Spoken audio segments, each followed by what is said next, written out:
तो बेटा ये इंपॉर्टेंट क्वेश्चन है, इसलिए ध्यान से सुनना इसे। इसका मैं आपको मेथड बता रहा हूँ, कैलकुलेशन आपने करनी है सारी। ठीक, सुनिए। क्वेश्चन ये है कि 0.3 किलो की बॉडी है, एक फ्लाईओवर पे जा रही है, इंक्लाइन प्लेन पे जा रही है। इंक्लाइन प्लेन ऐसे दे रखा है, उसकी हाइट 5 मीटर है और लेंथ 10 मीटर है। तो उससे पता है ये थीटा निकल जाएगा। ये परपेंडिकुलर है और ये हाइपोटेन्यूज है। तो परपेंडिकुलर अपॉन हाइपोटेन्यूज क्या होता है? Sine theta.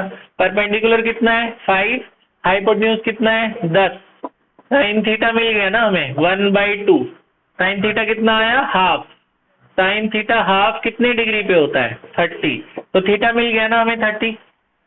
Sine theta half 30। समझ आई? पहली बात खत्म हो गई। दूसरी बात, एक चीज और निकाल लेना।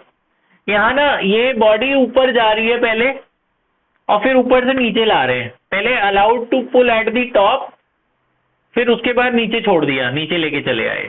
ठीक है, तो हमें अच्छा, इसमें फ्रिक्शन भी हो रहा है। The coefficient of friction between the body and the surface is 0.15। तो फ्रिक्शनल फोर्स भी निकाल लेते हैं, ये काम आने वाला है। फ्रिक्शनल फोर्स भी निकाल लेते हैं।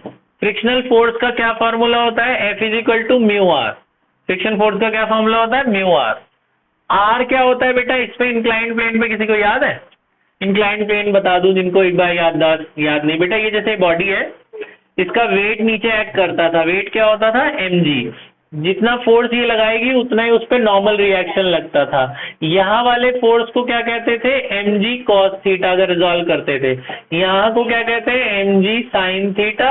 और यहाँ पे एक फ्रिक्शन लगती थी, जब बॉडी नीचे आएगी फ्रिक्शन ऊपर लगेगी। तो नॉर्मल रिएक्शन किसके बराबर है? mg cos theta. तो नॉर्मल रिएक्शन ये याद है, हमने डिस्कस किया था लॉज ऑफ मोशन में। तो बेटा अभी क्या है कि आगे कैलकुलेशन आपने करनी है। म्यू आपको पता है, मास आपको पता है, जी आपको पता है। जी आप 9.8 ही बोला इन्होंने, तो 9.8 ही लेना पड़ेगा। और थीटा 30 डिग्री डाल के यहां से आपका फ्रिक्शन फोर्स निकल जाएगा। ये आपने करना है कैलकुलेशन। ये बात समझ में आ गई? आगे सुनिए। अब इसमें 4 पार्ट पूछे हैं क्वेश्चन के। ये तो हमने निकाल लिया आगे काम आने के लिए। पहला part, what is the work done by the body over the round trip. Round trip मतलब एक बार बॉडी ऊपर गई होगी फिर नीचे आएगी। Over the round trip by the gravitational force. Gravitational force इसे कहते हैं, जो mg sin थीटा ना, इसे ग्रेविटेशनल फोर्स कहते हैं। ठीक है, तो वर्क डन क्या होता है? Force into distance. तो एक बार जाने का वर्क डन निकालेंगे अपवर्ड का, और एक बार आने का निकाल लेंगे और फिर दोनों को ऐड कर देंगे, है ना। तो जाते टाइम जो वर्क डन लगेगा, आप अगेंस्ट ग्रेविटी जा रहे हो, तो ये -mg sin थीटा लगेगा, क्योंकि g नेगेटिव होगा ना अगेंस्ट ग्रेविटी जाओगे तो।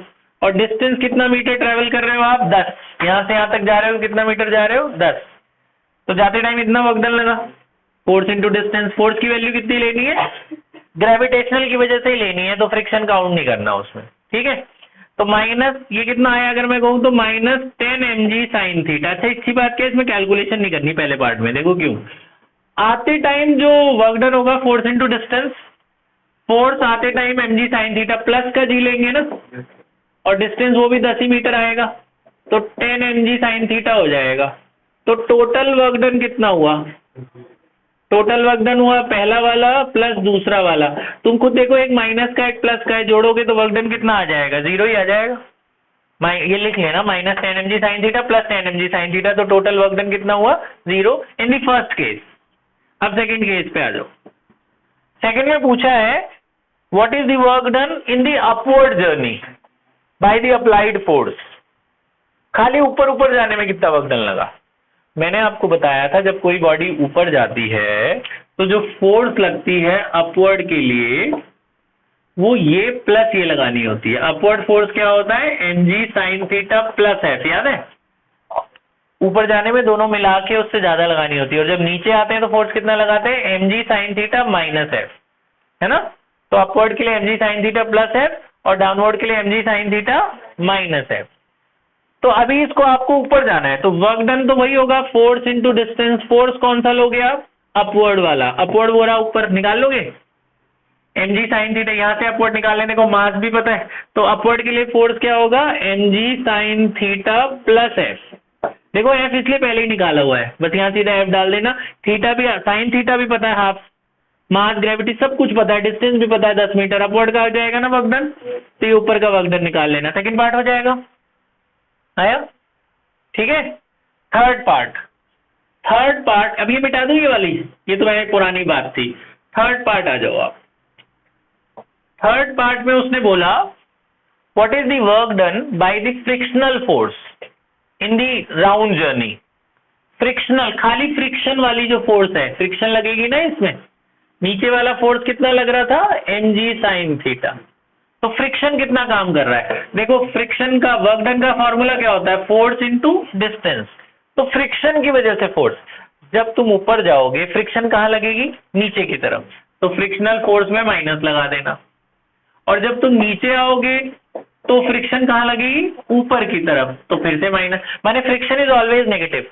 आप आगे जाओगे तो आपको पीछे धक्का देगा, आप नीचे आओगे तो आपको ऊपर धक्का देगा।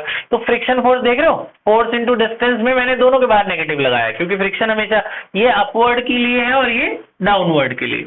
तो टोटल वर्क डन क्या होगा, माइनस एफ एस और माइनस एफ एस, कितना हो गया, माइनस 2fs। छोटा एफ निकाल ही चुके हो, वो यहां से उठा के यहां डाल देना, डिस्टेंस आपको पता ही है 10 मीटर, आ जाएगा। ठीक। फोर्थ लास्ट पॉइंट, अब उसने बोला कि जब तुम ऊपर से नीचे आओगे तो ऐसे तेजी से आओगे ना, तो आते टाइम जब यहां पहुंचोगे एकदम नीचे, तो आपकी काइनेटिक एनर्जी क्या होगी। फोर्थ में पूछा आपकी kinetic energy at the end of the trip.